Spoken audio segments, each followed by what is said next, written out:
Welcome to Box Office Addict, my weekly live stream podcast where I break down the weekend numbers and have a free-form discussion with the chat where we just talk about movies and what's going on in pulp culture, or just random questions that you guys want to ask me about stuff. So, welcome to episode 54. Your mission, if you choose to accept it, is to follow me on this 54th episode. And hopefully, you will enjoy my analysis, my breakdown, my analytical perspective on the new Mission Impossible film, Fallout, or I'll Fall Out of Love with You, because I'm that cold-hearted, and I don't really like any of you that much. It's a hard fact of life, but someone has to tell you. Your parents didn't have the heart to tell you that they didn't love you, but I do, because I'm just that good of a guy. This message will self-destruct in 5 seconds. 5, 4, 3, 2.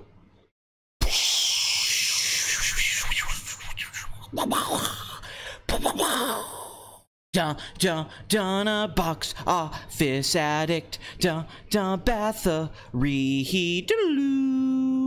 Numbers, the box office and budgets.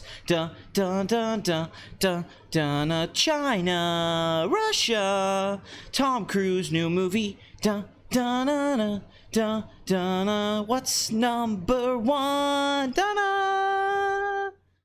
Welcome to the show. Hey bitches.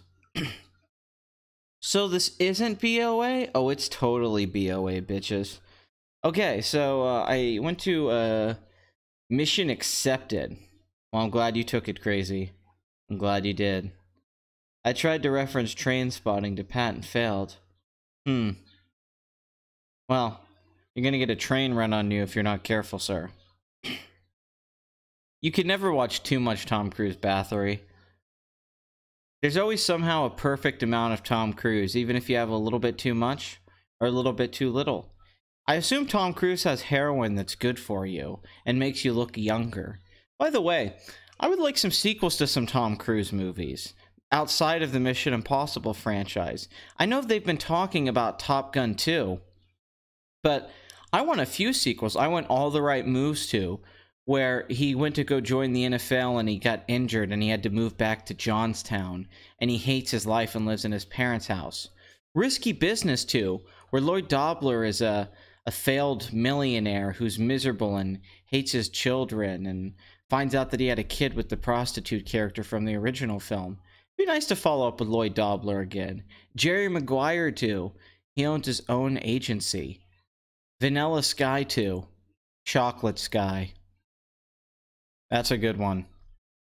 Or why not a sequel to Tropic Thunder called Les Grossman, or Les Grossman Presents, where they do a satire on the Harvey Weinstein stuff that's going on, and he's making Tropic Thunder 2 to be released on Netflix. The main character in this one would be Les Grossman, with Bill Hader in a supporting role. And it would be a comedy about producers and sequels and straight to Netflix streaming services. And of course, he'd be getting accused of sexually assaulting a bunch of women during the whole movie. Actually, that sounds like a hit. They need to make that. Magnolia 2? Let's see what's been going on with Frank T.J. Mackey. Chocolate Rain. I think about Frank T.J. Mackey. Has he learned to, not just respect the cock, but to respect everything? To respect women? We don't know. What about a Color of Money sequel, which would be a third in a trilogy? It would be Tom Cruise old, and he's the Paul Newman character now, training a new young pool hustler. So then we could have a Hustler trilogy. I mean, God, the list just goes on and on. Days of Thunder 2. Taps 2. Now he's a teacher at the military school. He's at the academy teaching young cadets. Just one after another. Losing It 2. He takes his son out to lose his virginity. Born on the 4th of July 2. Born on the 5th of July. That's a good one. The Firm 2. A sequel to A Few Good Men. Jack Nicholson's character breaks out and he wants revenge. You gay, bro? I mean, on a Friday, who knows? You have a couple Mai Tais and some guy named Chad's being really nice to you. You know, maybe see what happens. Who knows? Tropic Thunder would not be greenlit in today's climate. Yes, but Tropic Thunder 2. That's what we need. Minority Report 2, yes. He keeps reporting on all of those minorities. Collateral 2 just can't happen because he's dead at the end of Collateral. Spoilers for a movie that came out 13 years ago. Spoilers. Last Samurai 2 wouldn't be a bad idea. I like that idea. It would be the last Samurai. Because it would be the last one, officially. Yeah. So, yeah, we need more Tom Cruise sequels. That's all I'm saying. Rock of Ages 2. You son of a bitch, Crazy. You crazy son of a bitch. I like it, though. I like your style. It is not Tropic Thunder 2, but Les Grossman. No, it is Tropic Thunder 2. It's just about Les Grossman making Tropic Thunder 2. That's the joke. He's producing Tropic Thunder 2. But it would be a sequel to Tropic Thunder. I hated Eyes Wide Shut. I went with my brother to see that one. When it was over, it was like we had watched our parents screwing for an hour. What the fuck? That's a really interesting take on Eyes Wide Shut. I'm all up for Chocolate Sky, though. Where they wake him up from being frozen. Not that I care, but the more I listen to you, I think you're a homosexual. Well, Glitch Mod, we call that projection. So you have insecurities about your own homosexuality, and you're putting them onto me because I'm comfortable with my emotions and my sexuality. So your insecurities with your emotional side and your sexuality and masculinity are being projected onto me. It's unfortunate, but I can't be your therapist, unfortunately. You know, I wish I could. I wish I could help you. But you're fucked up, dude. You're just too fucked up. You probably see phallic imagery and everything. You use a pen, and you start, you know, you're one of those people who keeps putting a pen in their mouth in between writing stuff down, but then you stick it in a little bit deeper than most people do. Most people just put the tip of the pen in, but you actually get like half the thing in there. When you're drinking, when you use a straw at a restaurant, you don't just put your mouth at the end of the straw. You stick a lot of the straw in your mouth. You take a hot dog down, and pretty much you know, in like 2 seconds, you just shove the whole hot dog down your mouth. You gotta deal with that stuff, Glitch. It'll fuck you up. How can you possibly be a heterosexual male and not like Eyes Wide Shut? Good question, Craig. Tom Cruise and Tarantino need to collab. They were going to on Once Upon a Time in Hollywood, but I don't know if Tom Cruise is still going to be in that movie. Pat, I'm in Amsterdam, and it's 1:50 a.m. I'll only be on for a few, but wishing you greetings. Well, thank you. I hope you have a good time in Amsterdam. I was going to visit there once when I was 19. I had money saved up with a friend, and we were going to go to Amsterdam. We had like a few $1,000s, and we were going to go party there. Not even projection. I'm emotionally secure. You just seem like a gay bro. It's cool, bro. It's cool. I mean, yeah, being gay is cool, dude. That's perfectly fine. My life would probably be easier if I was gay. Then I could be a victim. Unfortunately, I'm just a heterosexual white male with a giant penis. Nobody loves me. Dang, I wanted to see that. Oh well. So how are you guys doing? You guys doing all right? Did you wake up next to your teddy bear today? Have a nice time? Who will probably win in Adam Wingard's Kong vs. Godzilla? Or will they cop out by having no winners? Oh, they're gonna have no winners. There's no way. Although, personally, I think Godzilla would beat the living shit out of King Kong. If I was putting money down.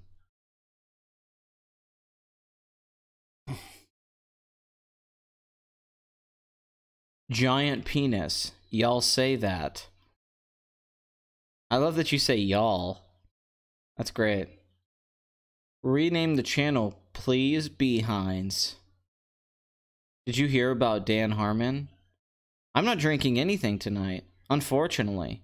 I wish I could be drunk so I could deal with you guys and be your alcoholic fathers, and then beat you.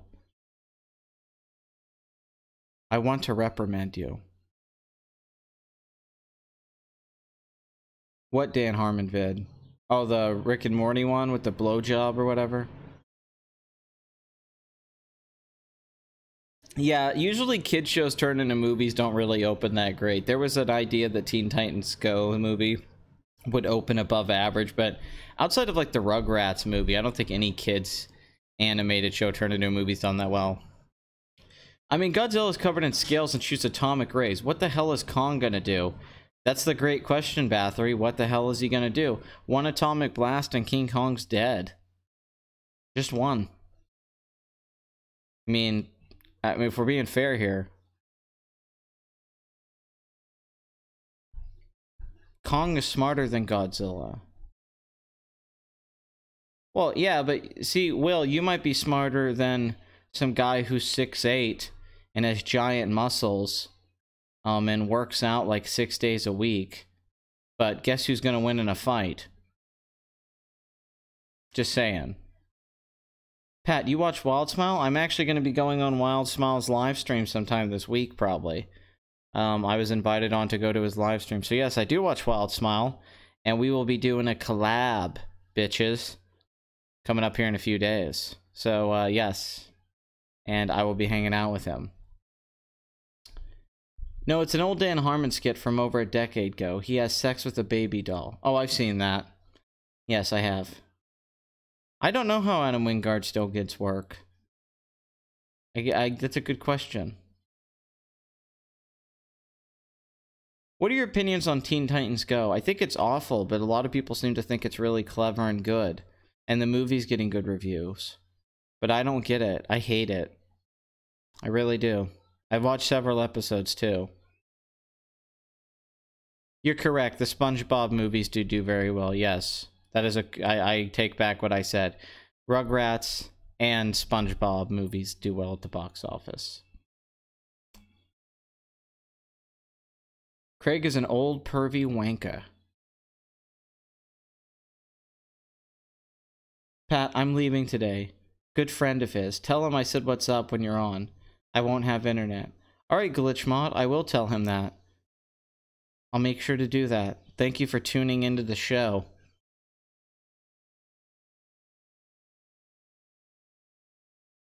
I'll see it just so the old show gets revived.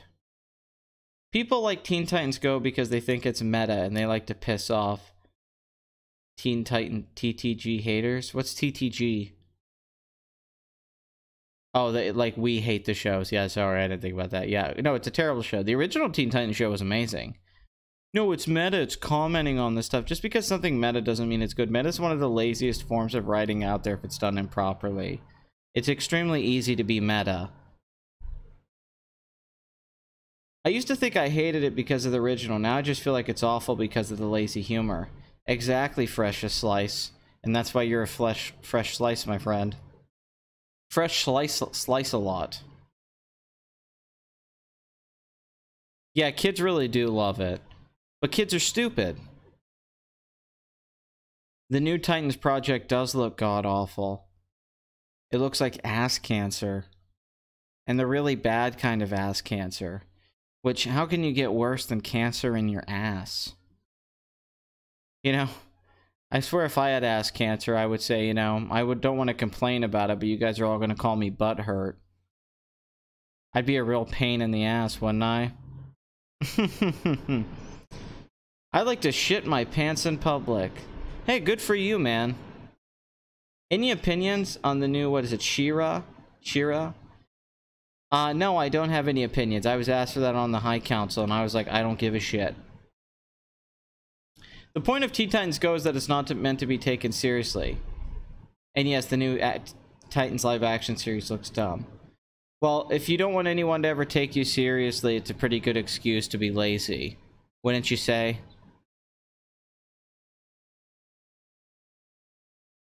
Hey, Pat. Will UPN-style shows like Xena ever make a comeback and celebrate it or some way? No. No, they won't. Fuck Batman. No, that's like, did Frank Miller's All-Star Batman and Robin come back? I'm the goddamn Batman.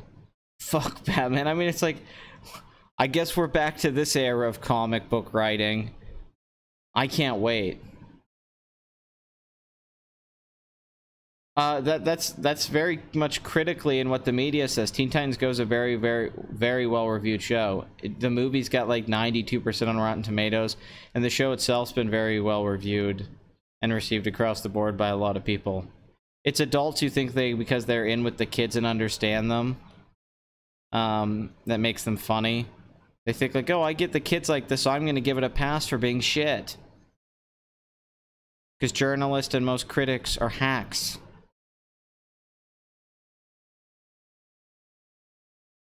Yo, Pat, how do you feel Jamie Foxx will do as the new Spawn? He'll be fine, but I will miss Michael Jai White. He was my boy. Very underrated performance in an otherwise really crappy movie. Also, John Leguizamo, very good in that film. They even had Robin killing people, like Snyder's Batman, or Schneider, as we like to call him here at Please Rewind. Sorry, have to go. Have to make my grandmother's dinner. I tell your grandmother I said hello, and I'll see her later. Well, it's probably kids and news.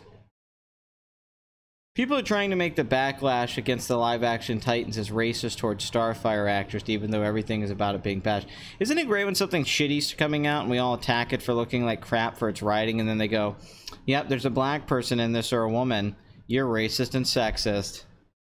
Let's just ignore all criticism.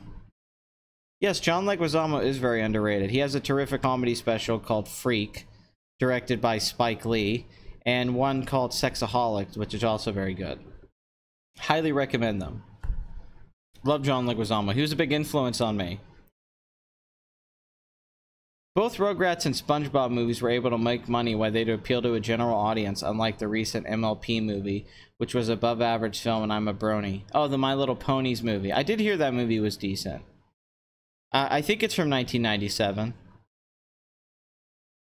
By the way, just heard they're gonna reuse Carrie Fisher's deleted footage from TFA in episode 9. Thoughts? I think it sounds fucking hilarious. And like a horrible idea. So I'm very excited. Episode 9 might be so entertaining in how bad it is, and I don't know if as many critics are gonna give it as a pass as they gave episode 8, just because they're starting to see the tide turn, and they probably assumed, oh, everyone's gonna love Rian Johnson in episode 8, so let's praise this movie. But then once you see the solo reviews, I think that a lot of people are going to be like, you know, this new Star Wars franchise, things have caught up with them, blah, blah, blah. You're going to see a lot of people turn. They're going to completely flip the way they've been reacting about the new Star Wars films only when it comes to episode 9. They're going to act like all of a sudden, like, you know, looking back on it, things haven't really been working out. Especially mainstream film critics are going to do this. A lot of blogger online critics aren't going to have the balls to admit it, so they'll probably avoid it. But get ready to see some people really act like they're like, no, you know, I understand now looking back on it. Last Jedi was a pretty flawed movie. I think it might be so bad that it's good. Agreed. And very excited to see that play out. I mean, she couldn't move her lips before, so she already came off like a special effects. I mean, I've seen Henson puppets that had more expressive faces than Carrie Fisher in Force Awakens. The lady could have been a good Starfire, but they made her look awful. They made everything look awful. It's like when they were writing the script, somebody went into their pants, pulled out a big lump of shit and rubbed it all over the script and said, let's make this. For some reason, they dressed Starfire as a street hooker. Rather odd. Well, to be fair, Starfire does sound like a stripper hooker name, doesn't it? If you ever go to a strip club, the girls' names are like La Tigra, Tigress, Dynasty. You go to a strip club and a chick said, my name's Starfire, honey. I mean, shit. As she kisses you on the cheek, takes you to the back room, and rubs her pussy up and down you with all of its venereal diseases. And then tells you not to touch her. And then she brings in her midget friend. I miss being 13.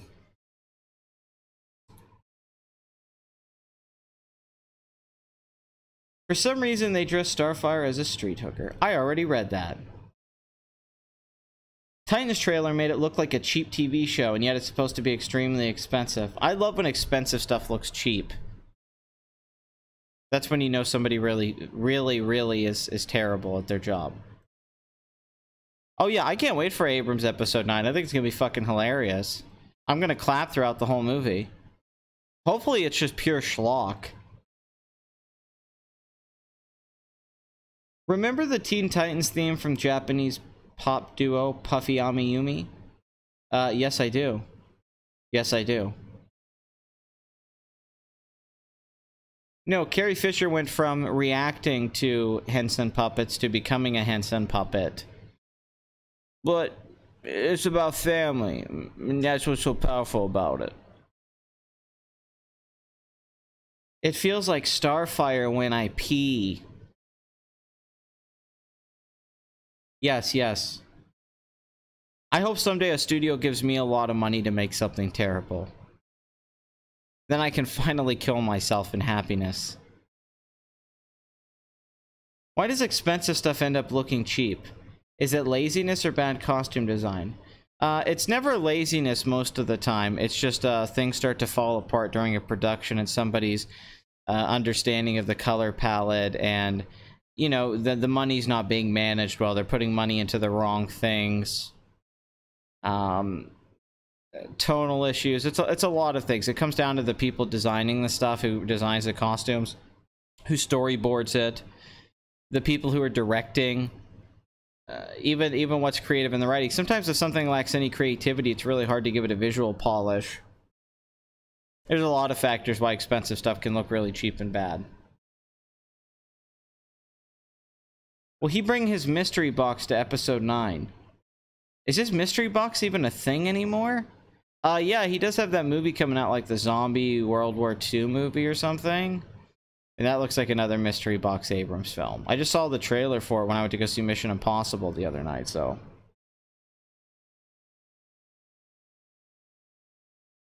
WB, why bother? Why bother? Go Teen Titans, go!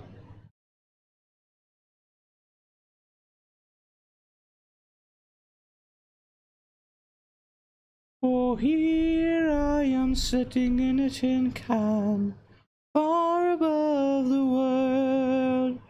Planet Earth is blue and there's nothing I can do.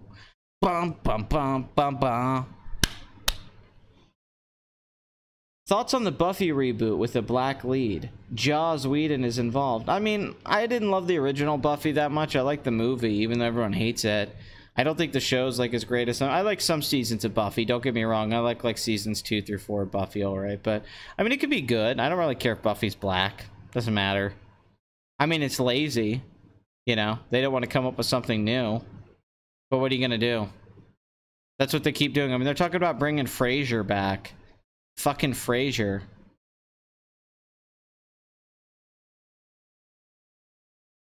Is episode 9 going to retcon episode 8's retcons? Yes. Yes, it is. Another reason people don't like Teen Titans Go is that it's virtually the only thing Cartoon Network likes to air. Oh, dude, it's on all day, I know.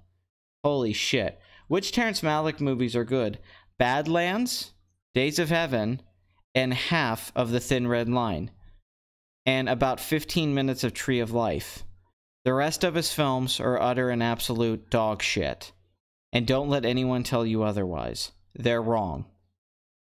Even God thinks so. The God that Terrence Malick so believes in and wants to talk about in his movies so much, hates his movies. This guy's really boring.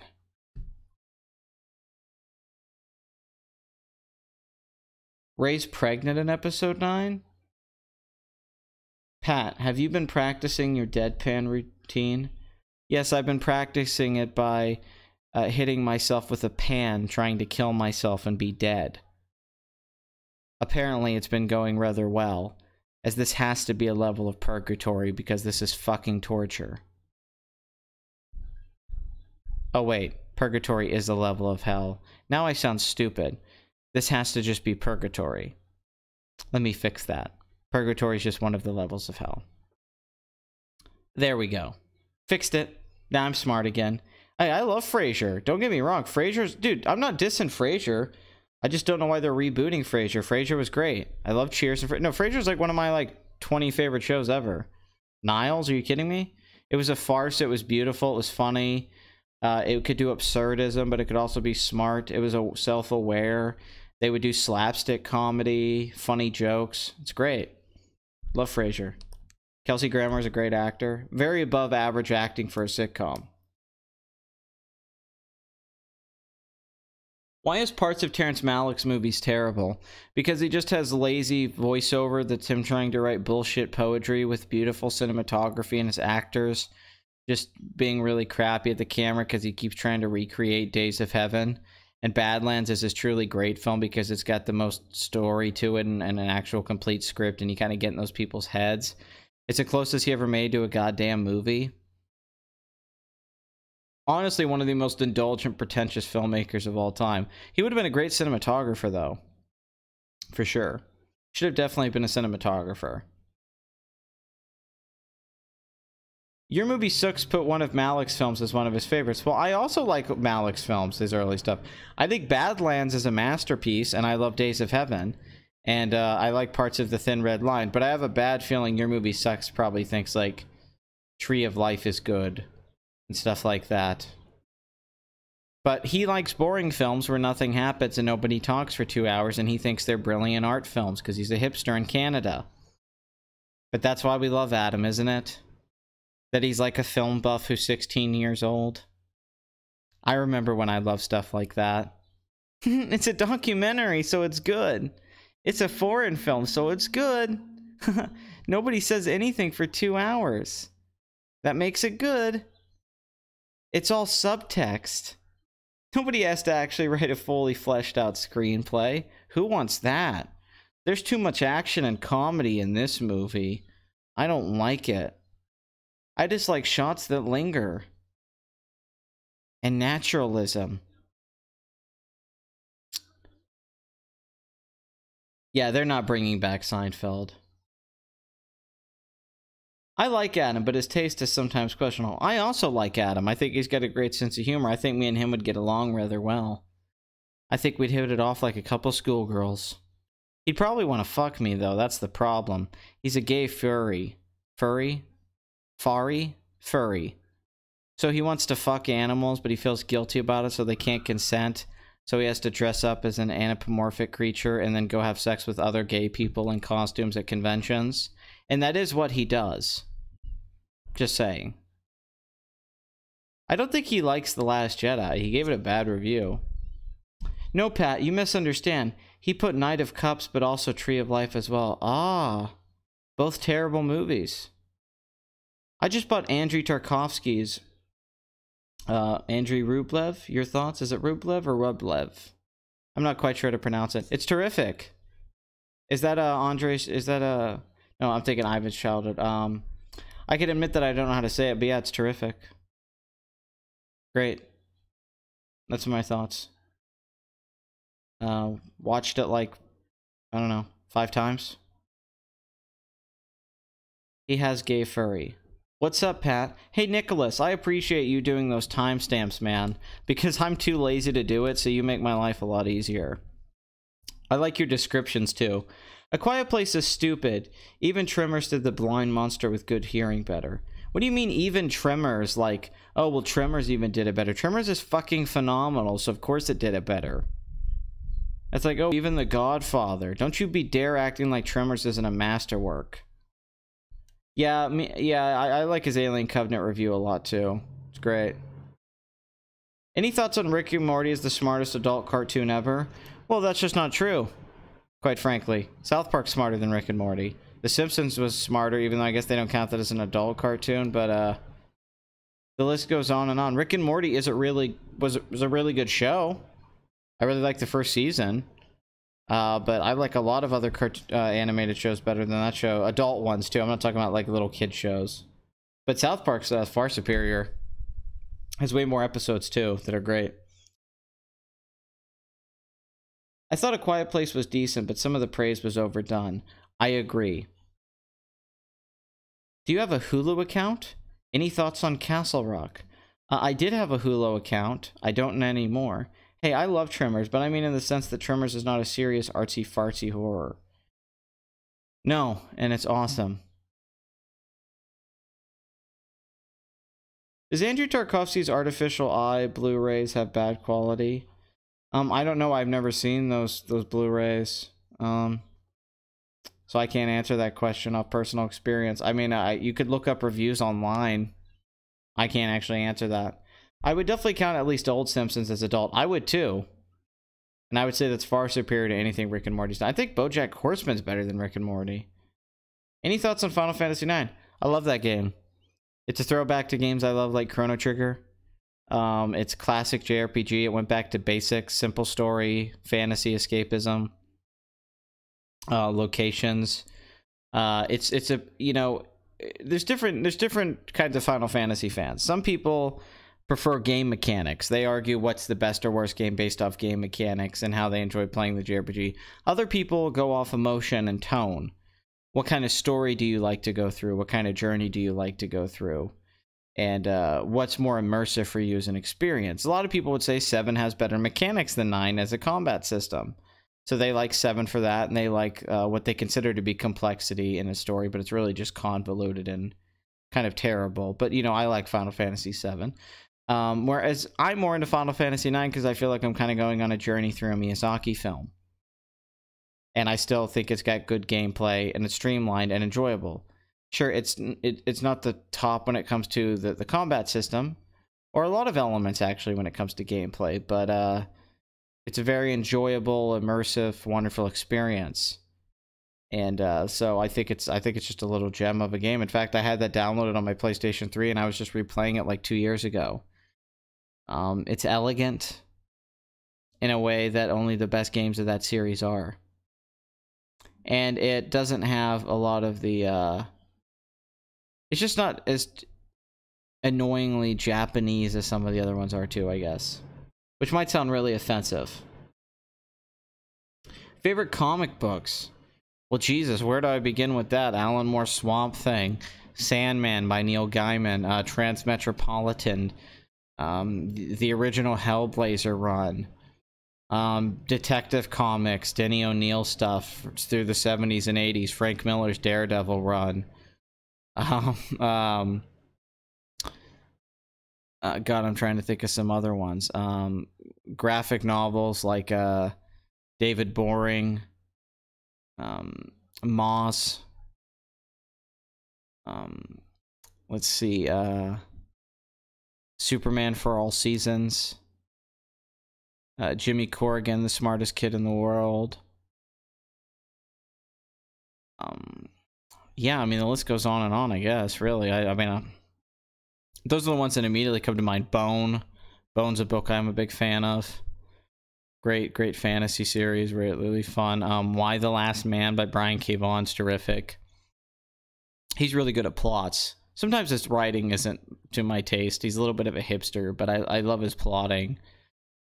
Really good at plots, even though Saga goes to total shit after, like, issue 25. First part of Saga was great, though. It was really good. It's like Game of Thrones in space. Claremont's X-Men, obviously.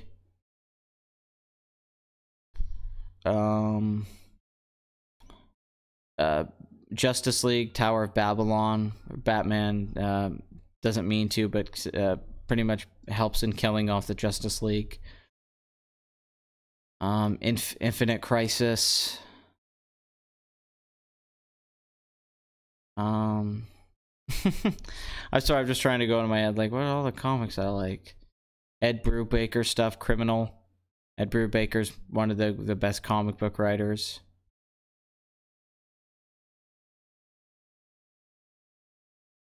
Some Scott Snyder stuff. I was a fan of his Batman stuff, but I'm a fan of some of his other stuff. I really like Blackbeard, though. Oh, this comic book called Witch Doctor, which is a really fun horror comic. The original Tales from the Crypt stuff, big fan of that. Really like this indie comic called Chew. Met the guys who created that comic. Big fan of it. Own the trades of that whole thing.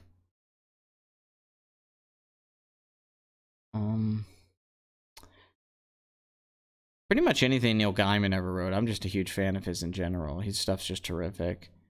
Or Gaiman, whatever it is, but he's amazing. League of Extraordinary Gentlemen.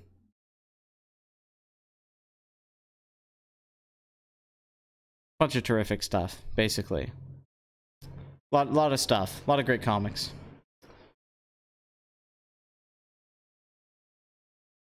Were you a fan of Invader Zim? Yes, I was. I watched it back when it was originally on, and I loved it. Was a big fan. I used to like Saga quite a lot. I don't like Saga anymore.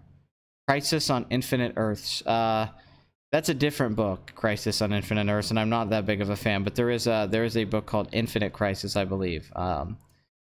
I believe that's what it's called, where they kill off the loved ones of Justice League members, and you find out a backstory with Captain Boomerang.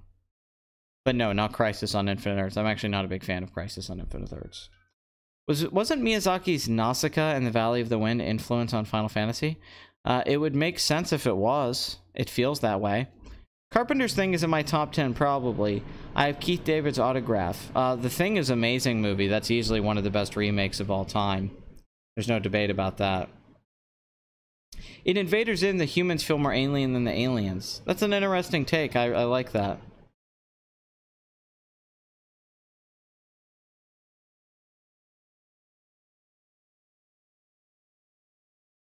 Final Fantasy should feel like a Miyazaki or Ghibli film.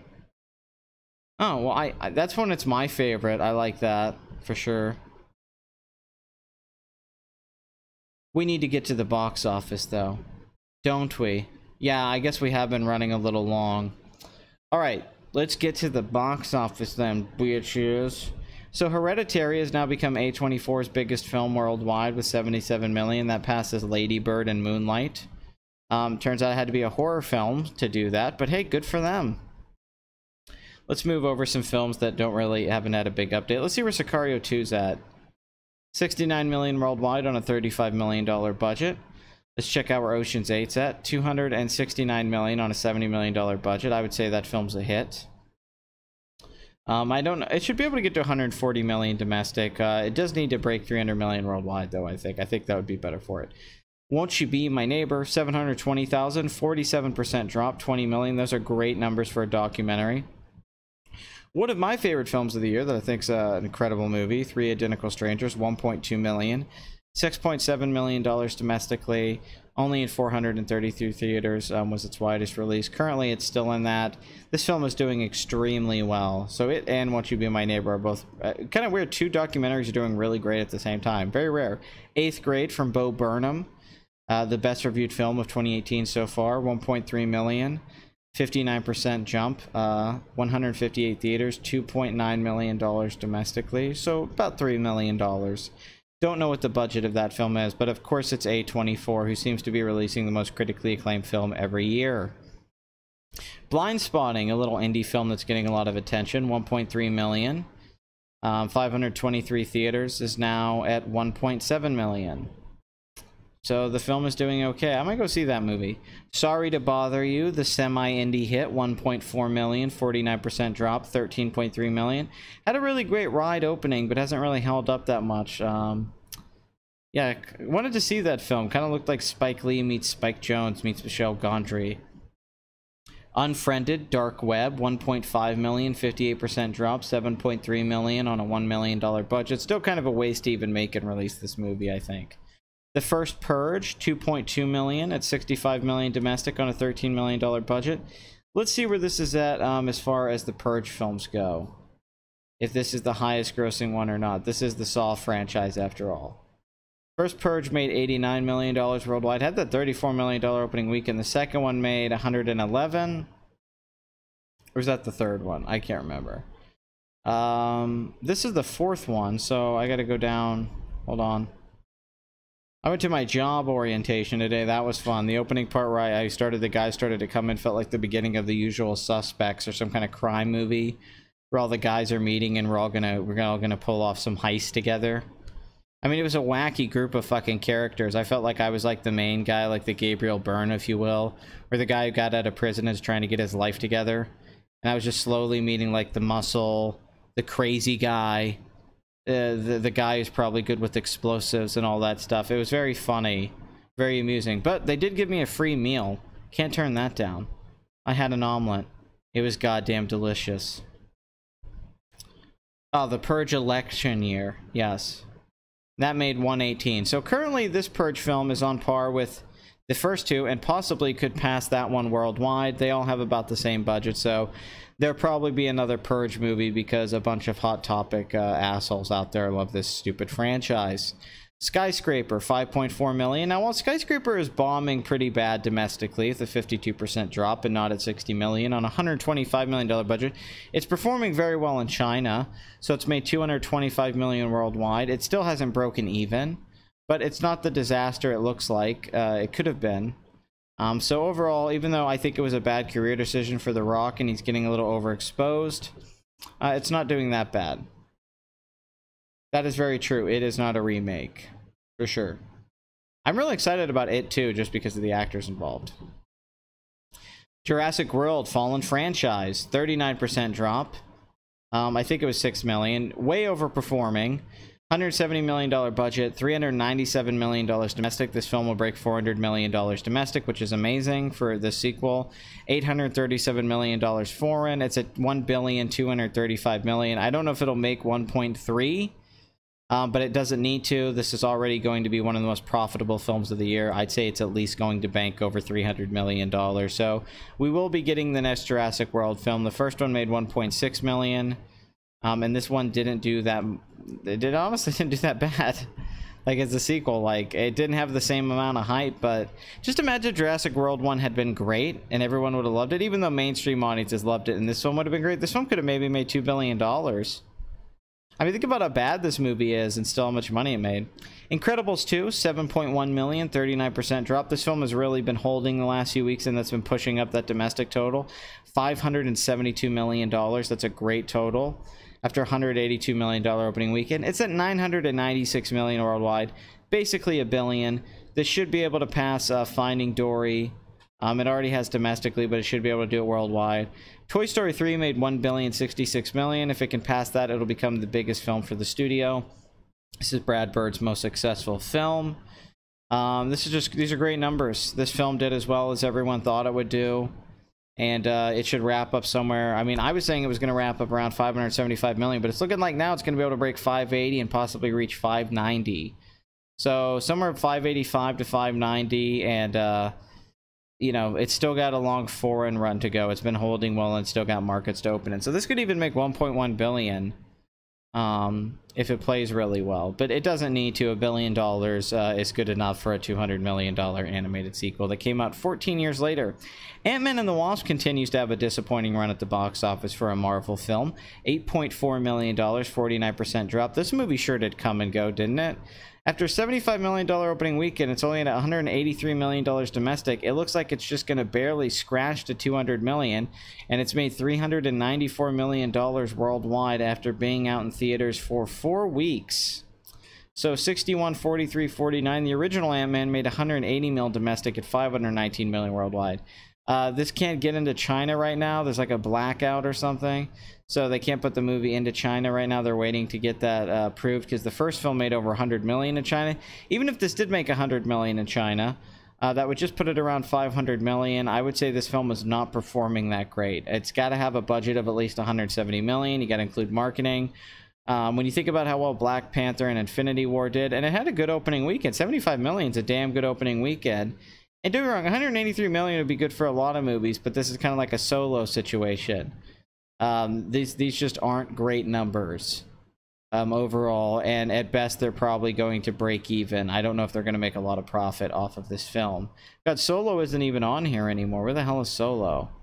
I don't even see it. There it is, Solo. Let's see where Solo's at. $212 million domestic and $388 million. It's funny, Solo's probably going to make more domestically than Ant-Man. Although, you know, it cost $250 million. But God, that worldwide total is shit. Holy crap, that's embarrassing. So Disney's had a couple duds this year, and then Wrinkle in Time. But their successes were so successful, it doesn't matter, does it? Okay, Teen Titans Go! to the movies, which has 90% on Rotten Tomatoes. This film cost $10 million based off the hit kids show and made $10.5 million on opening weekend. Some people were predicting an opening weekend of 15 to 20 million. I think they were overestimating just how many people out there watch. I mean, you gotta think, kids watch the show and their parents are taking them. But this isn't SpongeBob SquarePants. This is not a cultural phenomenon. This is not Rugrats. Rugrats used to get like 26 million viewers. I remember back when Rugrats was huge. I remember seeing the movie in the theater when it made 100 million. SpongeBob SquarePants is one of the most successful cartoons of all time. This is an extremely successful modern cartoon, no doubt about it. Especially when you consider ratings today and how much people watch television and all that. But this is not like one of those super famous tapping into the zeitgeist cartoon. So, you know, 10.5 million. I don't think this is going to do very well in the next coming weeks. I think they'll be lucky for this to make even 30 million. So, you know, they'll make a little bit of money. It's like most films that are based off. Even Doug didn't do well, and Doug was a popular show. So it happens. What are you going to do? We could go down the history of movies like that, but what would be the point? So let's Teen Titans go to the next film. Hotel Transylvania 3, 12.3 million, 48% drop. $119 million domestic on an $80 million budget. $284 million worldwide. This is the Genndy Tartakovsky sequel to the first two films, which are Adam Sandler's two most successful films, by the way. Now, not adjusted for ticket price inflation. That would be The Water Boy, which made $317 million. God fucking damn. Big Daddy, $298 million. The Longest Yard, $228. Anger Management, $208. Mr. Deeds, $201. Grown Ups, $194. Yeah, Adam Sandler's had some hit movies. The original Hotel Transylvania made $148 million and $358 million worldwide on a $42 million opening weekend, $80 million budget. Hotel Transylvania 2 is extremely successful, I think, because of the goodwill of the first movie, which I like a lot. Don't like this movie. $80 million budget, $473 million worldwide, about $170 million domestic. This film looks like it's pacing to, you know, get over $130 to $140 million domestic. I don't know if it'll be able to pass the first one domestically, but it'll probably do about the same. Worldwide, it will break 300 million. So 3 films in a row to break 300 million, and has continued to be Sony's most successful animated franchise. And another success for Adam Sandler, who makes most of the money. I don't know, because they say it's like Deadpool or something with the Teen Titans. You think a film you will see in the future will become your favorite film? I don't know. I would like that to happen, but no, I don't think that'll happen. But some of my favorite films I have seen in the last few years, like top 100 maybe. The Sopranos, Jesus Christ. First season's amazing. Second season's a mixed bag, but has good stuff. The third season has individual episodes that are some of the best shit ever. Amazing. Season 4 is really good. Season 5, it kind of starts to fall apart, but still decent. And season 6 is a total mess. And there's a couple good episodes like the Sopranos movies, but overall, David Chase is a very talented guy, although the stuff he says about Northern Exposure is bullshit. His quote on that, and I just did it for the money. But that pisses me off. James Gandolfini gives an amazing performance. The scenes with the psychiatrist are amazing. Eddie Falco's great, or Edie Falco. It's amazing. It's a great show. It's definitely one of my you know, 10, 20 favorite TV shows of all time. No question. I mean, it's definitely one of my favorite shows ever. It sucks that it sucks the season 6 just has so many like bad decisions, and I'm not even talking about the finale. I'm just talking about the whole season. But the first 3 or 4 seasons are great, and it's a really good show. And mainly Tony Soprano's character is just a great character, and it's really well directed and put together. Mad Men I might even like even better than The Sopranos. The guy, Matt Weiner, who actually worked on The Sopranos, with Terrence Winter, who went to go create Boardwalk Empire, which is a show I only liked one season on, really, which was the second one. But Matt Weiner went on to do Mad Men, and I think Mad Men has all of the greatness of The Sopranos without, you know, the sex and the violence and the drugs and the swearing, which I love about The Sopranos. But John Hamm as Don Draper is just about as great as complex as Tony's character is. The first episode of The Sopranos is kind of rough funny, actually. It's actually kind of a rough pilot. They filmed it in 97 and it came out in 99. It's kind of a weird pilot. That was a script David Chase wrote in the 90s. He was trying to get made into a movie. But I would say the first episode's not that great of an episode. It's like a lot of pilots. They're kind of trying to figure the show out. Tony even changes his voice as the show goes on, but the show gets really, really good as it goes on. Yes, I have seen Rome, of course, but I love Mad Men. I think Mad Men went on a little too long. It probably should have ended in season 5 or 6. I love episodes in season 7. In particular, the last like 3 episodes before the finale are amazing. There's a few episodes right before the finale. Unfortunately, the last episode's just an utter cliche disappointment with so many happy endings and just really lazy writing, and it becomes predictable and loses humanity. But then it's got this brilliant ending with Dawn in the Coke commercial that's absolutely brilliant. But the rest of the finale was really disappointing, except for that last scene, which is amazing. But for the majority of Mad Men's run, which is a show that kept reinventing itself, it's a great soap opera, and it plays like a great soap opera. It's like the best soap opera ever made. It was just a criminal who got mad for no real reason. I can't quite remember. I don't remember that in the first episode of The Sopranos. I don't remember him really getting mad for no reason. He just, he's kind of crazy. Tony's like a psycho. He's not really just a criminal. He's like a psycho. He's a crazy motherfucker. Oh yeah, Oz was really good, man. Oz was groundbreaking. I've seen all those HBO shows. Yes, I think the Suspiria remake will be good. 6 Feet Under, terrific. Deadwood, obviously. I think Deadwood's better than The Sopranos and all these shows. I think Deadwood's better than The fucking Wire. Deadwood's fucking incredible. Holy shit, some of the best dialogue. Great acting, too, even though it kind of forgets about its main character, Timothy Olyphant. But who needs him when you got all these great fucking supporting characters? But love Deadwood. And the first season of The Wire I really actually love a lot, too. I'd like to buy the world a Coke. Yeah, that part's great, but the rest of the finale's bullshit. Mission Impossible 6 was boring, predictable, and annoying. I didn't feel any of those things. I didn't think it was boring.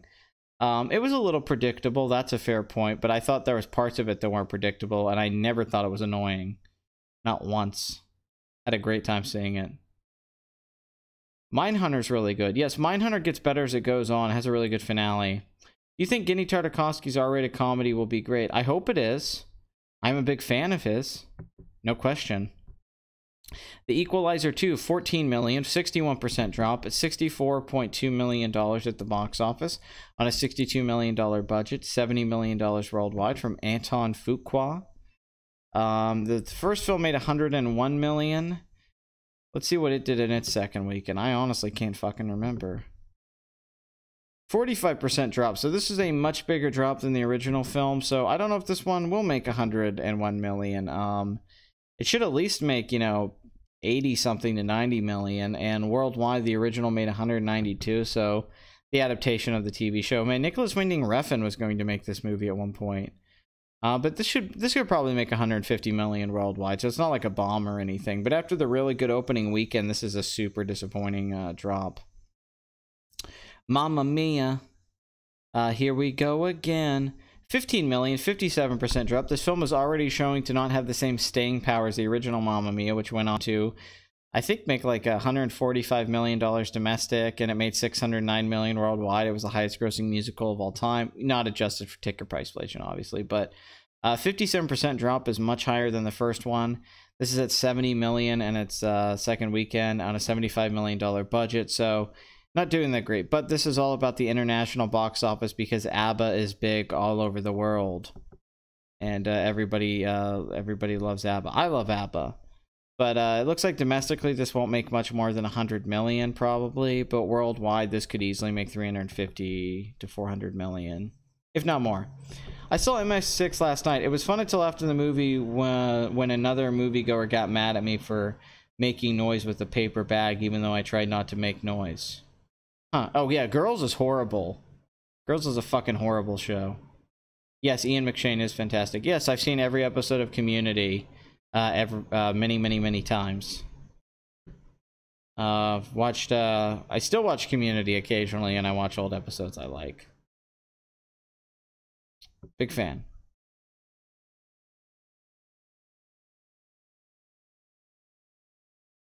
Should I watch The Godfather and The Godfather Part 2? Yes, you should.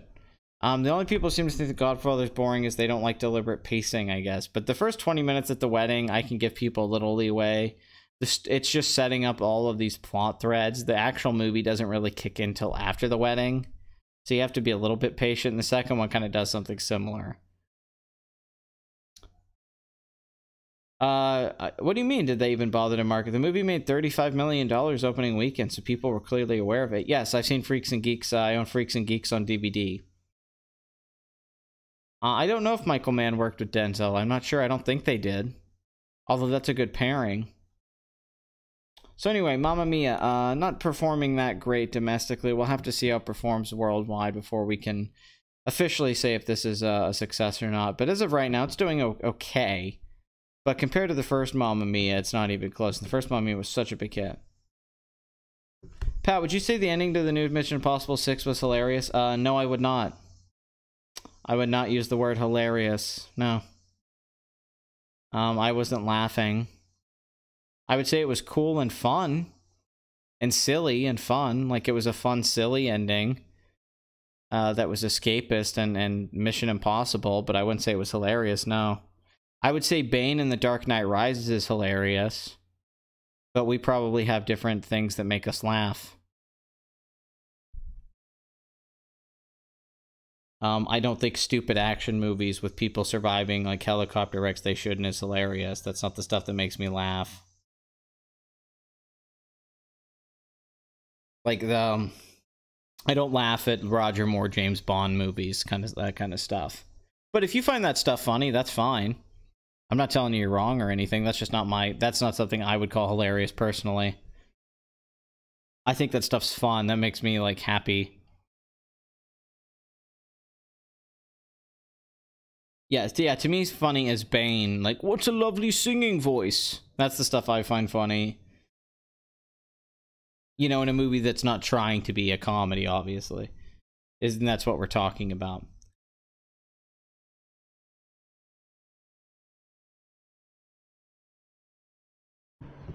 Okay, so anyway, last week everything was a sequel, and it's still kind of that way right now, except for Teen Titans Go, Ant-Man 2, Incredibles 2, Jurassic World, Hotel Transylvania 3, Equalizer, Mamma Mia, Mission Impossible is the 6th fucking film.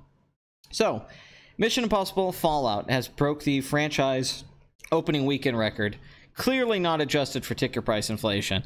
Mission Impossible 2 opened to like 57 million in 2000. Today, that would be a huge opening. That was 18 years ago. The first one opened to like 45 million. So obviously, those are still the biggest films of the franchise. Today, those films would have made over $300 million domestic. They were major hits. But we have to consider this as like the new rebooted Mission Impossible franchise, starting with Ghost Protocol. So this performed about what people thought they were going to do. A lot of people were saying 65 million to 70 million just because of the reviews. The 97% on Rotten Tomatoes, 86 on Metacritic, the goodwill coming off Rogue Nation and Ghost Protocol. Now, don't get me wrong, this is still a fucking good opening weekend. But I think a lot of people thought this was going to overperform and open to like 75 million or something. It's really just doing exactly what it needed to do. It just kind of got by, and I actually think the numbers are going to come in a little lower tomorrow and probably even be 59 million. But overall, $178 million budget. That's the same budget as Edge of Tomorrow. That makes this, you know, the more expensive Mission Impossible film. Now, once again, when you adjust ticket price inflation and all that, it wouldn't be, obviously. Okay, so let's go through this franchise. Okay, so the first Mission Impossible in today's numbers with ticket sales would have made 379 million, and Mission Impossible 2 would have made 370 million. So that's pretty crazy. The first one made $180 million domestic, $45 million opening weekend, $80 million budget, directed by Brian De Palma, $457 million worldwide. Huge hit. Then we got Mission Impossible 2 from John Woo. Cost $125 million. See, that would be a much bigger budget in $2,000 than a 2018 movie that cost $178. This was a very expensive movie. So this had a $57 million opening weekend, which today would be a major opening weekend. This would probably be a $100 million kind of opening weekend sort of movie. $546 million worldwide. So major hit. Long-haired Tom Cruise, of course. Then Mission Impossible 3, you know the story, had a disappointing run. This was in the height of the Scientology thing. Tom Cruise got a huge swing against him, and the public turned on him. A few of his films started to perform rather disappointingly, and this film had a lot of hype. Well, people thought it did. It got pretty good reviews. J.J. Abrams, who was a television director, came on. It had a $150 million budget, which I would say is a bigger budget than any of the recent films when you consider, you know, just money and inflation and what $150 million was in 2006. So this film ended up having a really disappointing opening weekend of $47 million after a 6-year break. Only made $134 million domestic, $397 million worldwide. So it didn't even make as much as the first one. Everybody thought at the time this was going to be a movie that made like $600 million or $700 million. I mean, that was what the predictions were. It was Tom Cruise. He was huge at the time. Collateral, Last Samurai. It was the third in this major franchise, his biggest franchise that he produced. The trailer was great, showed a lot of action. But even at the international box office, the film didn't do that like amazing. And like I said, this was right during the Scientology thing. I remember when this happened. I remember when Tom Cruise went from like a mega superstar to a lot of people saying he was crazy. They hated him. He got made fun of. It became a meme. I mean, it was really weird. It just shows you how the public can just switch on something. This guy went from being like loved. In the 90s, he was fucking loved to just being hated by a lot of people. Now, to Tom Cruise's credit, he was able to switch this and get people back on his side. He reinvented himself as a guy who's like, he kind of became an American Jackie Chan. He became known as a stuntman of sorts, and that everyone started to get excited for his stunt work. And he kind of started doing classic action movies and using stunt work and classic fist fights and stuff like that, and kind of avoided CGI if he could, and doing high concept movies and so on. And then changed his public persona. He stopped talking about Scientology. So once he did that, people started to come back around again. He made some good decisions. He starred in Tropic Thunder, the Ben Stiller film. Although Valkyrie actually wasn't a bomb, but Lions for Lambs was a bomb. But yeah, just Tropic Thunder. Valkyrie actually wasn't a bomb. A Night and Day actually had disappointing, you know, box office domestically. Very expensive movie. But, you know, and people seem to think that that Tom Cruise's lull was a long time, but really the film that took the hit from it was Mission Impossible. If you look, Lions for Lambs bomb, but that movie was going to bomb no matter what. That movie's terrible. Tropic Thunder wasn't a bomb. Valkyrie wasn't a bomb. Night and Day really wasn't a bomb. And then it came out Ghost Protocol. So this idea that Tom Cruise had this big lull in his career really is kind of inflated. Because if you look at it, none of his films really, like, it's not like his career just went down the drain. He just wasn't as big as he used to be back when, like, War of the Worlds came out, and Collateral, and Last Samurai, and Minority Report, and all that. There was a point Tom Cruise was huge. Vanilla Sky, Mission, but you could say Brad Pitt's as popular now as he ever was. Tom Cruise. But then Mission Impossible Ghost Protocol. They get Brad Bird. They add new members to the team. Jeremy Renner, Paula Patton, who's so sexy. I missed her in Rogue Nation, and some beautiful woman. Paula Patton, and you know, they give Simon Pegg a bigger role. They bring in a really talented director. That film ends up doing really fucking well. That film would be at $246 now, but it had a $145 million budget. They went a little down on the budget. They hyped up the big sequence in Dubai. Tom Cruise running on a building.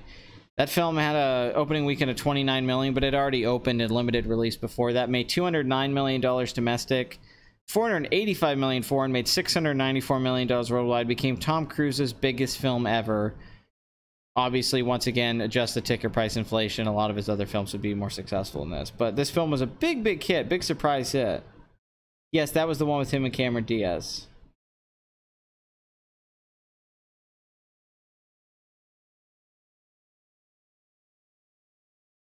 It's yeah, I agree. It's JJ's best film for sure.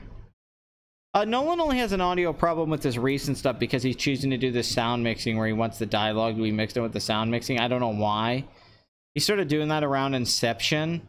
It started in Inception, then Dark Knight Rises, even though Inception like won for sound mixing, and then it was awful in Interstellar, and it was less of an issue in Dunkirk just because dialogue didn't matter. But Nolan's films used to have really good sound.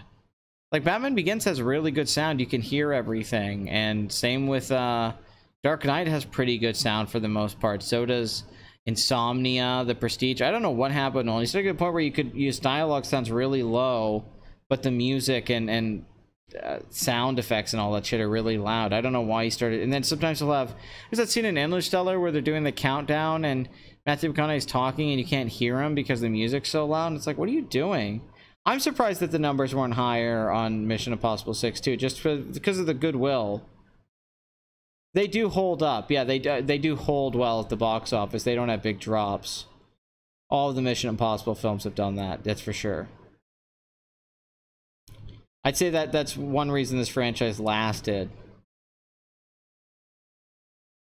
So anyway, Ghost Protocol was a huge hit. Then they bring in Christopher McQuarrie, who is the writer of The Usual Suspects, worked with Tom Cruise on Jack Reacher, directed The Way of the Gun, and also worked on the script of Edge of Tomorrow. Jack Reacher makes $80 million domestic, $218 million worldwide on a $60 million budget. It's a minor hit. So he comes into Rogue Nation. It gets about the same reviews as Ghost Protocol, you know, 93% Rotten Tomatoes. Tom Cruise could not get this movie funded, despite how successful Ghost Protocol was. For some reason, he could not get the money to make this movie. I don't know why. We kind of drop the team aspect and we go more for an Ethan Hunt movie teaming up with Rebecca Ferguson and kind of a, you know, will they, won't they spy movie and a greatest hits package. Although I love sequences in this film. I love the opera sequence. I love the underwater sequence. Great stuff. Really good stuff.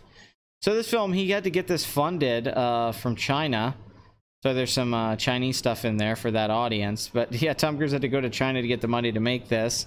But he ended up laughing and winning in the end. It had a great opening weekend, $55 million, overperformed, made $195 million domestic. It definitely showed that the franchise was back and made $682 million worldwide. It was just under Ghost Protocol and only cost about $5 million more. The net profit of this film was $110 million.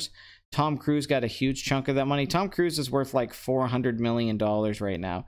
He made like over $50 million off this and goes. He's been making huge paydays. Tom Cruise is going to be worth over $500 million pretty soon. Possibly $600 million at some point. So he's extremely rich. So once that started happening, they're like, well, hey, that went well. Let's bring Christopher McQuarrie back, which is the first time they brought a director back in any of the films. De Palma didn't come back. John Woo, Abrams, even though Abrams has been a producer, and Bad Robots, I think, worked on all of these films. And I think Abrams probably thought about Brad Bird a little bit in the hiring process.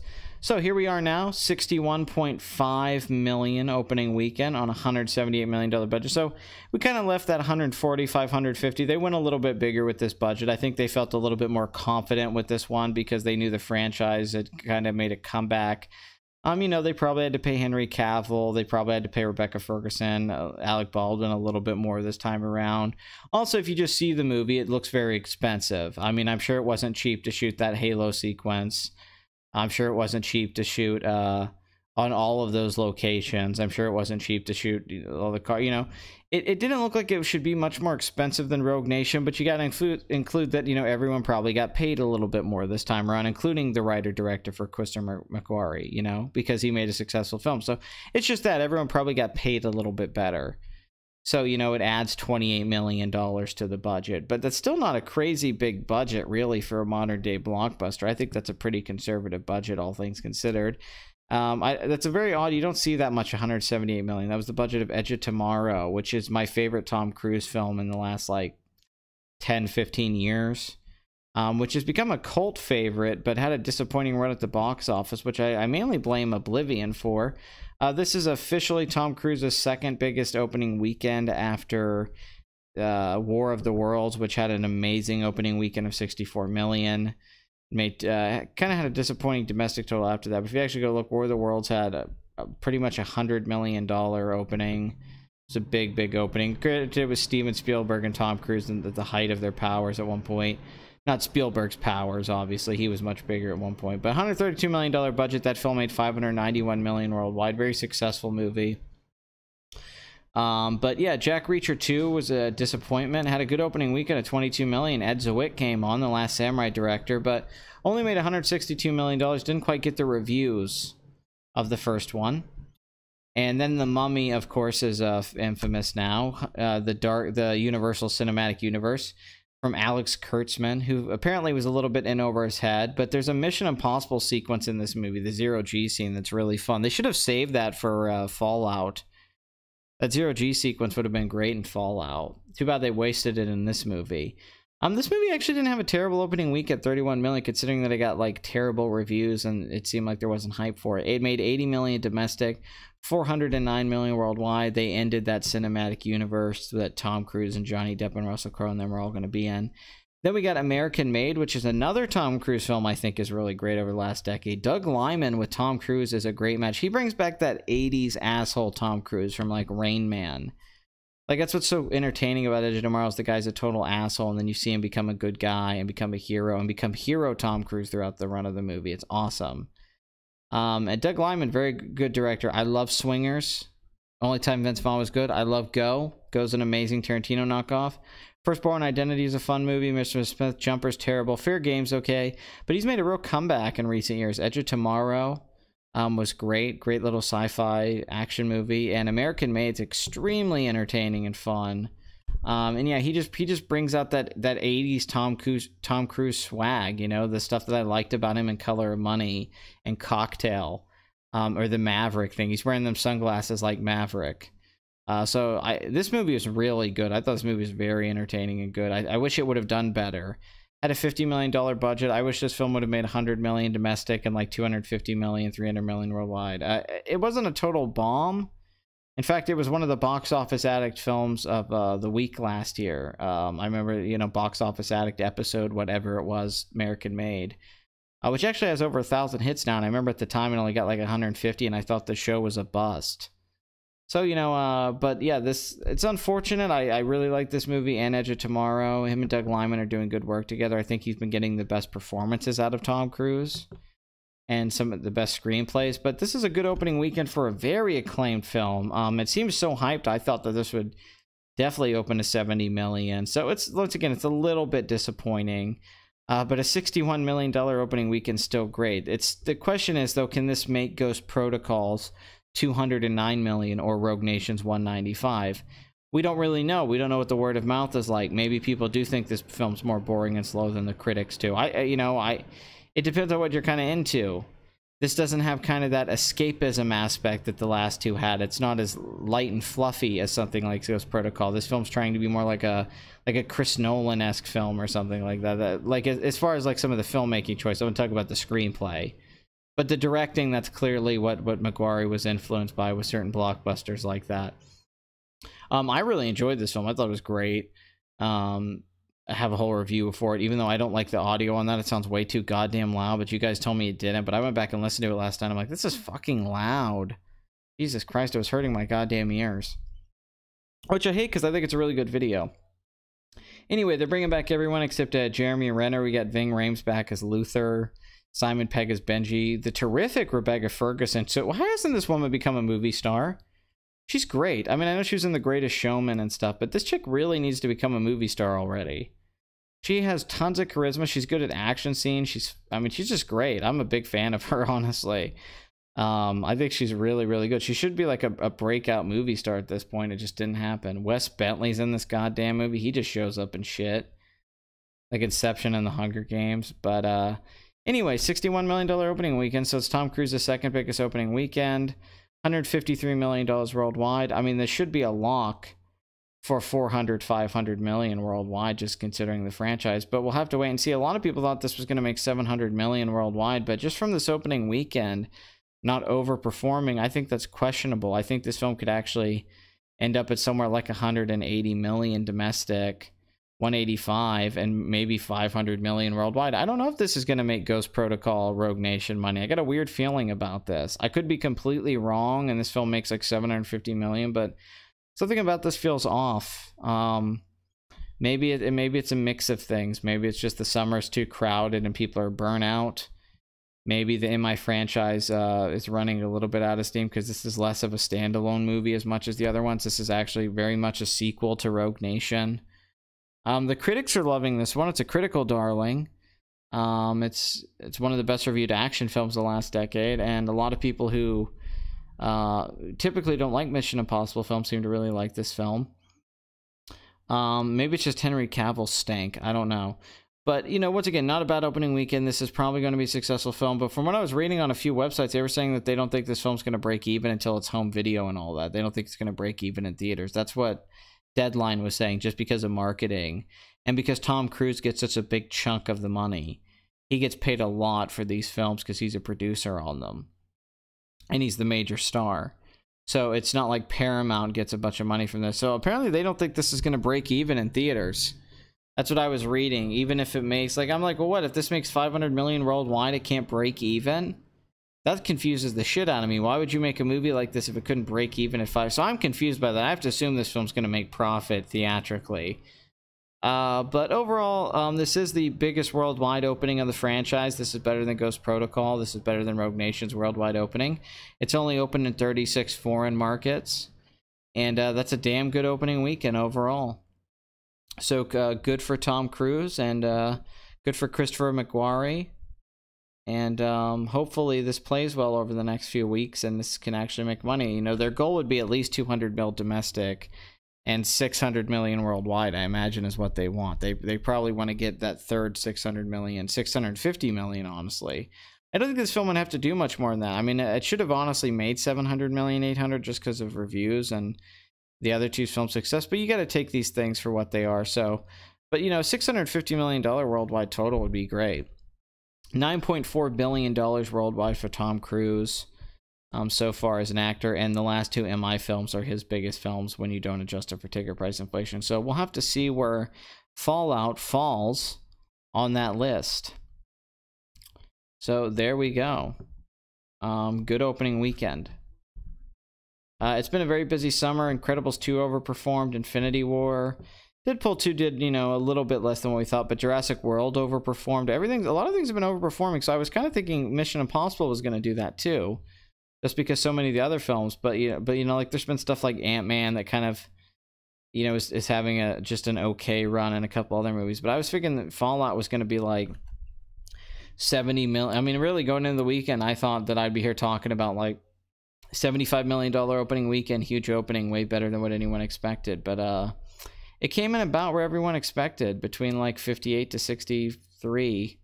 And it even performed a little bit less than with some predictions I was seeing, which was 65. So and I have a feeling this is actually going to be a little bit lower than 61 million when the actuals come in, but I could be wrong. Maybe it'll go up, maybe it'll be 62, but this feels like a studio push from Paramount. So we're gonna have to wait and see with this one. It's really not settled yet how successful this film is financially. The only Tom Cruise that doesn't make me laugh is in Eyes Wide Shut. Well, that's weird. That's really weird. I mean, Risky Business is an amazing movie. I mean, it makes me laugh because it's funny. It's a funny movie, but it's an incredible film. Risky Business is like a minor masterpiece. Paul Brickman, terrific film. Holds up incredibly well. It's got some of the best cinematography, the Tangerine Dream score, Joel as a character. It's surrealism. Rob Baker does some great videos on the film. That film's amazing. Risky Business is so fucking good. Yeah, a lot of good Tom Cruise movies. Magnolia is really entertaining. Edge of Tomorrow is really fun. That's weird. Whatever. Movie pass. Who gives a shit? No, I don't think Cavill would be a good next James Bond. He's a terrible fucking actor. He's not even good in this movie. You missed my comment up top, Pat. Oh, did I? I'm sorry. I like Tom Cruise. He just makes me laugh. The utter presence of him just makes me lose it.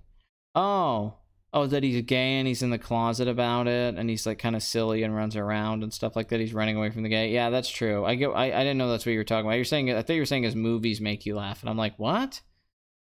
I'm like, why would you be laughing at like Risky Business? But you mean he makes you laugh as a person? That's okay. I was just confused. I'm not like upset. I was just confused. Like, what? Yeah, you do want to punch him. That's one of the great scenes about In Color of Money. What do you got in there? In here? Doom. Oh, we're gonna have a good time. No, that fucking smile and grin. I love how he does the nunchuck thing with the pull stick. It's so fucking awesome, and then he swings it down. This hair is perfect. Fucking love The Color of Money, man. Yeah, Go's great. I love Go. Go's so fun. What kind of movies will Tom Cruise make when he finally gets old and can't do action? I'm hoping he goes back to stuff like Magnolia or Jerry Maguire and Risky Business. I hope he works with Cameron Crowe again. Or he does comedies like Tropic Thunder. I'd like to see him do more comedies. He's really funny. So I would prefer that.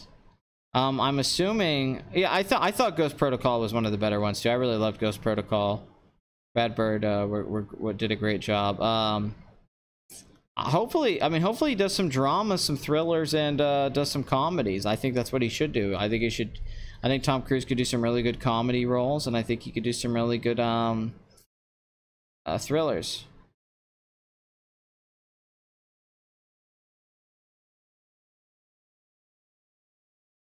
Oh wait, we're talking about Final Fantasy IX. Sorry.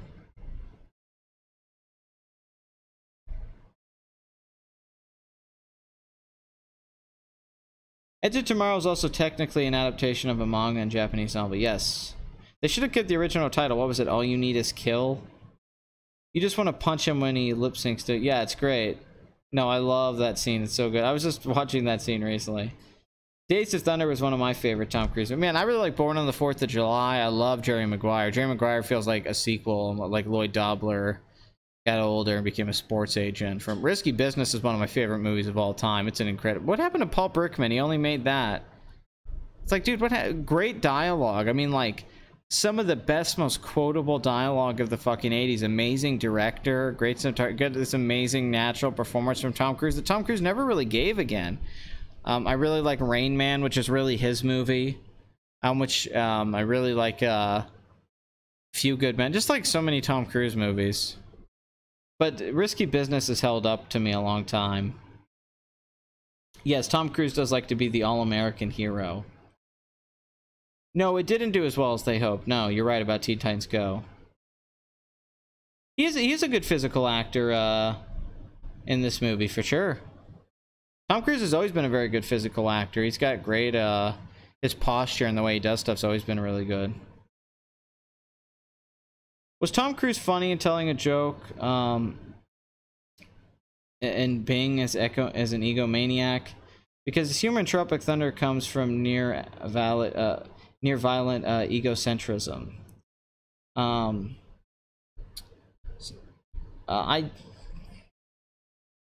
I don't know what you're talking about. Was jokes or in Bing? Was Tom Cruise funny as in telling jokes or in being Huh. I don't quite get the question. I mean, I know what egomaniac means and all that. I don't know what the or in Bing. What is Bing? What's a movie where he's a high school quarterback? All the Right Moves. With Leah Thompson. She gets naked in that movie.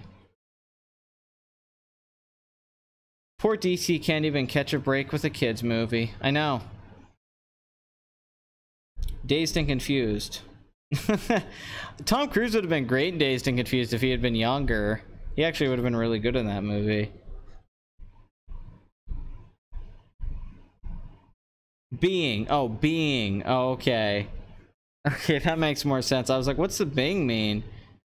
So is Tom Cruise funny as telling jokes or in being an egomaniac? I think he's good at delivering. I don't know if he's funny. Like if he himself is funny or good at jokes, but he's funny as an actor. I think he would be very good. I think he's hilarious as Frank T.J. Mackey during those scenes where he's telling the guys how to get laid. I think he can play the straight man role really well because he's always playing a straight man role his whole life, hiding his gaze. But you know what I mean, a comedy straight man. Yeah, I think Tom Cruise could be really good in he really hasn't been in that many comedies, and I think he would excel. It's unfortunate he didn't make more of those. It's really funny in Edge of Tomorrow, but I would like to see him do some more serious work. I'd like to see him actually work with some different directors. I would like to see him work with I'd like to see him work with Tarantino or David Fincher or something like that. I'd like to see Tom Cruise work with one of those guys. Lego Batman was a hit, you're correct. Have you read any L. Ron Hubbard books? Yes. A few of them. Anyone ever find it strange how much hate Tom Cruise gets sometimes?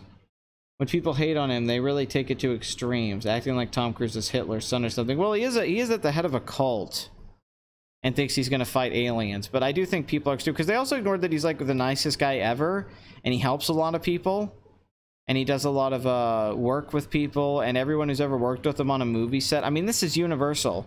Everyone who's ever worked with Tom Cruise on a movie set, from Jay fucking Moore to Alec Baldwin, everyone talks about how he's just the most excellent, nicest guy. He remembers your name, he remembers your family's name, he talks to you, he's present, he's engaging. I mean, everyone talks about how professional and nice he is on a set, and what he brings to it, and that goes a long way. I really like that about what I read about Tom. He was really good. He's terrific in Magnolia.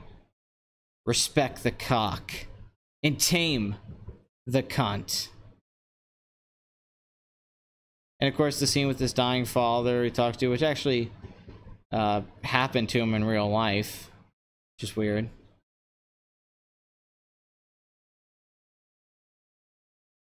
I would like to see Tom Cruise play villains like he did in Collateral. He'd make a good villain. He's really good in Collateral. He should do more of that. And you don't have to be young to do those kind of roles.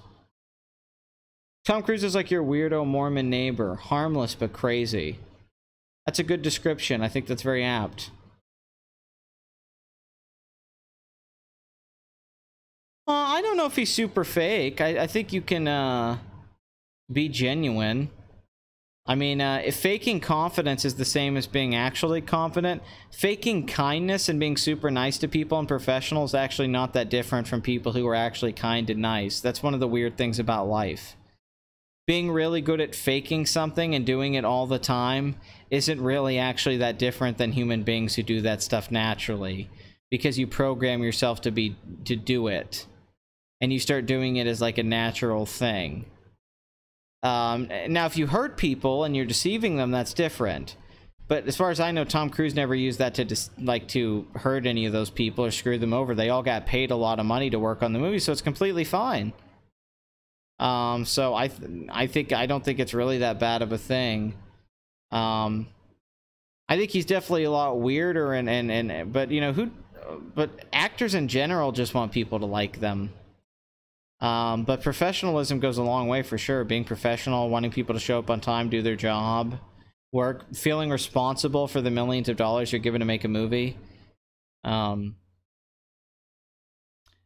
A lot of public figures or cultists act like that, Pat.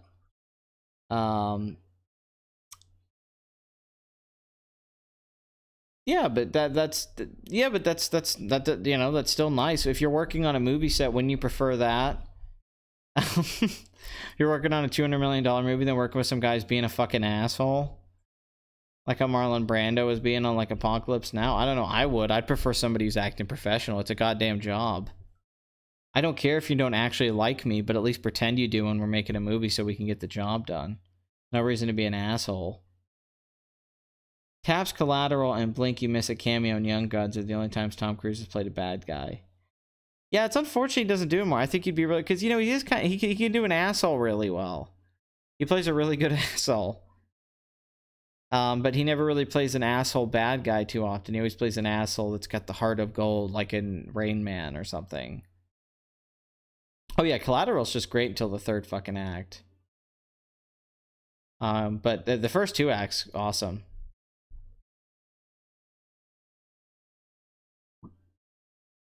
Yeah, Denzel definitely does have a lot of range. I agree. You never said if active God guy is nice. Maybe he is like Aunt Ano. I heard Tom Hardy was an absolute prick on the set of Mad Max. Tom Hardy just seems like he does things his way. I see him in interviews and he just seems like the kind of guy. I'm not saying that's a bad thing. But, you know, there's guys like that. They don't give a shit, you know, which yeah, I can respect, man. I get it. I'm not telling anybody their way is wrong. There's many ways to do something. Art doesn't have one way. It's not constructed one way. Oh, you know what? I actually think Tom Cruise would be really good in a Wes Anderson movie. I think that's a good pick. I think Tom Cruise would really, his comic timing and the way he looks, he could play Jason Schwartzman's dad. Because Jason Schwartzman looks so much like fucking Tom Cruise. He could play his father in a movie. To get Tom Cruise some glasses and a suit in a Wes Anderson movie. Yeah, dude, great choice. I think I said that years ago. Tom Cruise should work with Wes Anderson. Yeah, maybe when he gets older, that's what he should do. Work with work with Wes Anderson on like a few movies. Kind of do what Bill Murray did and stuff. Yeah, great. And I think he could play with Jason Schwartzman great too. I think he could deliver lines like Jason Schwartzman, because that way that Wes Anderson has his actors deliver their lines and kind of do things. I think Tom Cruise would be really good at that.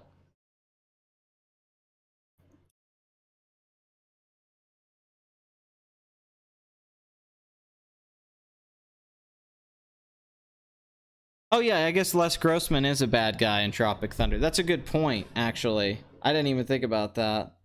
Yeah, he told Ben Stiller, he goes, I want fat hands and I want to dance. Which is amazing. What a great thing to say. I want fat hands and I want to dance. Okay, Tom. Sure.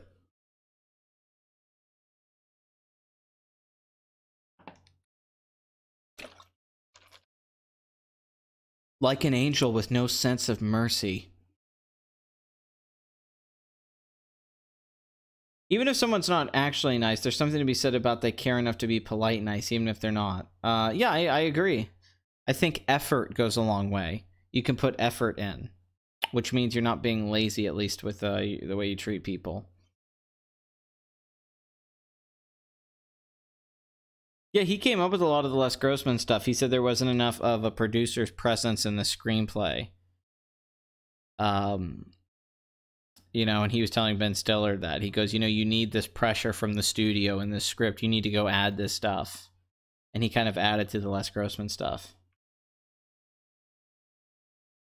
I mean, I want to work with Tom Cruise. Oh, I thought you were talking about Wes Anderson. I was like, I think Tom Cruise would be... I think that's a great fit. Even more than like what I was saying, like Tarantino or David Fincher. I think him working with Wes Anderson would be amazing.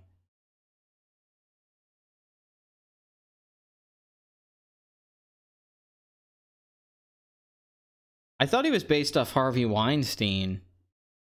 I don't know. I thought he was... he looked like Harvey Weinstein, but maybe I was wrong. I mean, that's what I thought he was playing. I thought he was playing Weinstein. And just a stereotype of a producer. But I could be completely wrong. Oh, really? The Rurouni Kenshin creator's a pedophile? Jesus. Holy crap. He's Japanese, though. You know, you throw a dart at those guys and you're gonna hit a pedo like 1 out of 5 times. You're saying you could be the Wes Anderson and Tom Cruise like Bill Murray. No, just let Wes Anderson be the Wes Anderson and Tom Cruise. Not you. James Cameron's supposedly a very nice guy with the stars as a movie, but treats his crews like shit. That's amazing. Hey, when you're James Cameron, I guess. Werner Herzog and Tom Cruise? I like that idea. They're both crazy sons of bitches. Now that could be a fucking movie. That could be the craziest goddamn movie of all time. Oh my god, yes. Yes. Please, Werner Herzog and Tom Cruise together. I want it, and I want it now. I'd buy the goddamn DVD.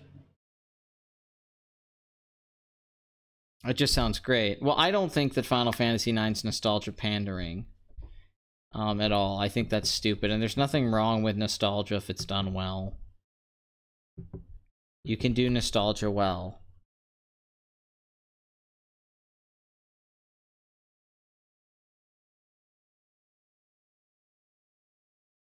What's with all the pedo rapist filmmakers anyway? I don't know. It's an odd thing, isn't it? What the fuck is with that? I don't know. Yeah, Tom Cruise was in the running for Iron Man. Yeah, he was on the short list with Timothy Olyphant. And Sam Rockwell. And Robert Downey Jr. was in that race too. They were going with several different guys. I think Timothy Olyphant and actually Sam Rockwell could have been good Tony Starks too. But I'm glad they didn't go with Tom Cruise. Although it's crazy to think about an alternate world where Tom Cruise was Iron Man. But he couldn't have done what Downey Jr. does. Very different actors. Can Pat do a Werner Herzog voice? That's probably the best I got. Life is meaningless. You should never listen. Don't let anyone hear this tape. It's the most horrifying thing ever. Is this the bear that killed him? I chewed off all my fingers.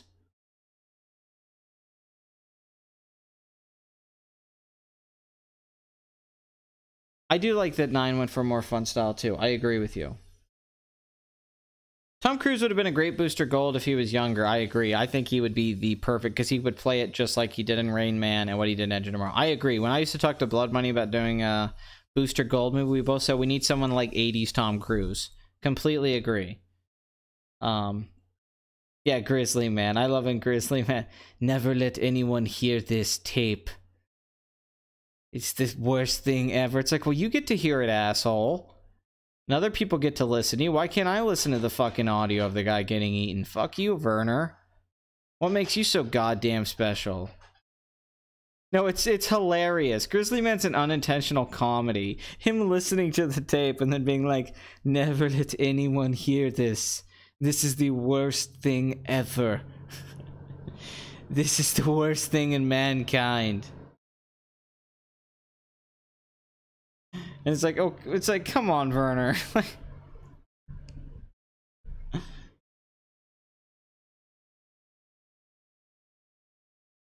Norman Reedus is Ghost Rider. That's not a bad choice.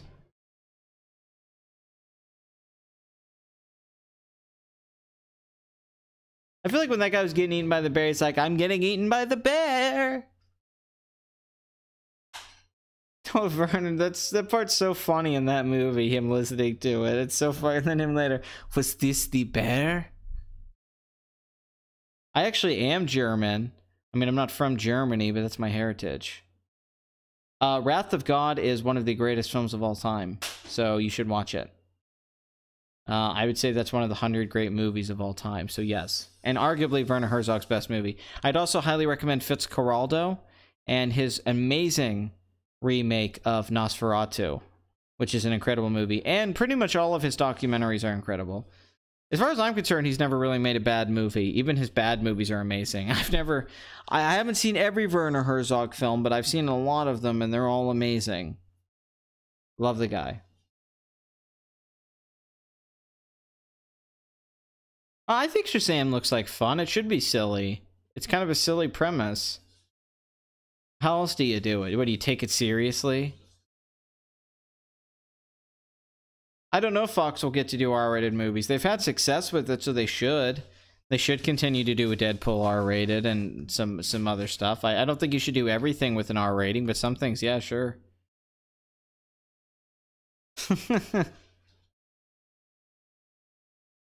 Guten Tag, Rewind. Guten Tag.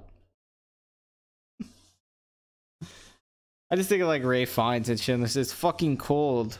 He's got the thing. The fucking window, it's fucking cold.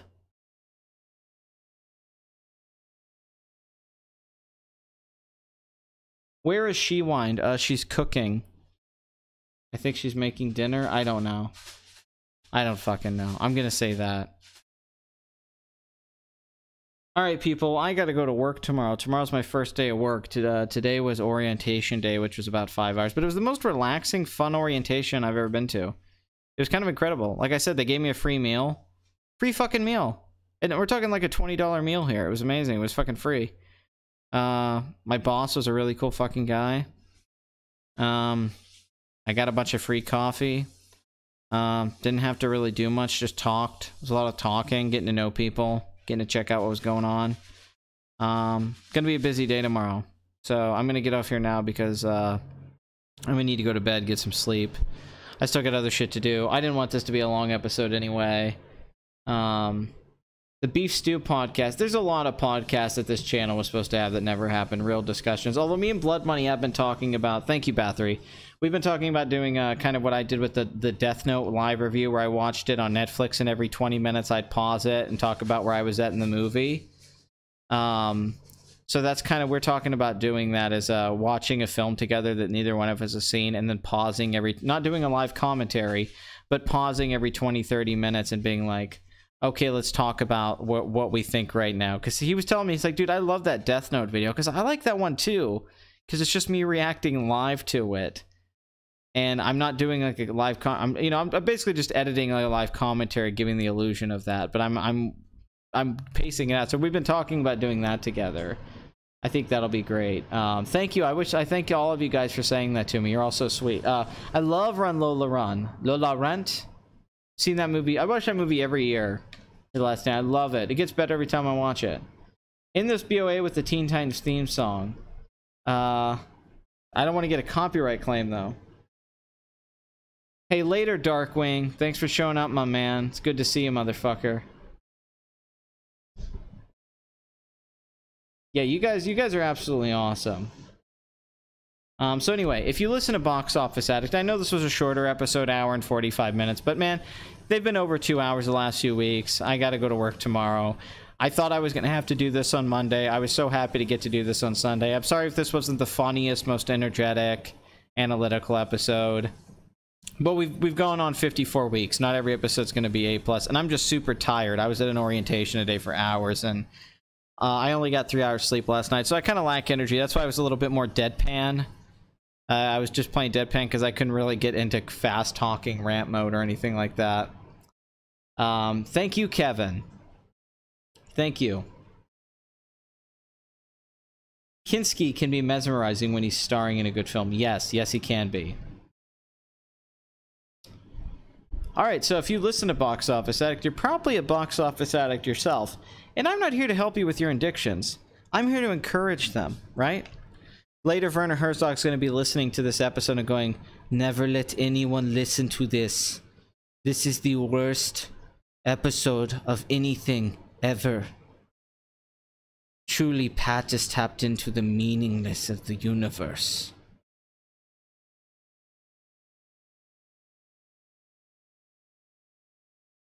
You know, if Tom Cruise was I heard a joke the other day. It was so funny. I just want to repeat it. It's not my joke, but it's funny. He said if Tom Cruise was in the Flintstones, he'd be a race car driver. Isn't that funny?